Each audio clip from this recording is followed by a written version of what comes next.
ராணியா சார்மி இந்தியில வெற்றி பெற்ற குயின் படத்தோட 4 மொழி ரீமேக் உரிமையை தியாகராஜன் வாங்கியிருந்தாரு.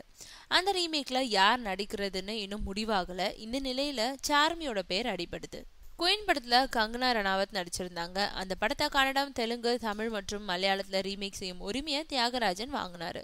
நயன்தாரா, த்ரிஷா போன்ற ஏதாவது முன்னணி நடிகைகள் கங்கனா ரணாவத் ஏத்து நடிச்ச கதாபாத்திரத்துல நடிப்பாங்கன்னு சொல்லப்பட்டது.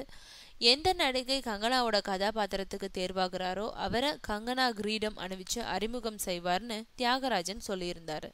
இந்த நிலையில குயின் படம் பத்தி கருத்து தெரிவிச்ச நடிகை சமந்தா, குயின் படத்தை தென்னிந்தியாவில அப்படியே ரீமேக் செய்ய முடியாது, செஞ்சாலும் சரி வராது, தென்னிந்தியாவுக்கு ஏற்ற மாதிரி நிறைய மாறுதல்கள் செய்யணும், அதனால நான் குயின் ரீமேக்ல நடிக்க மாட்டேன்னு யாரும் கேட்காமலே படம் பத்தி எதிர்மறை கருத்தை தெரிவிச்சாங்க.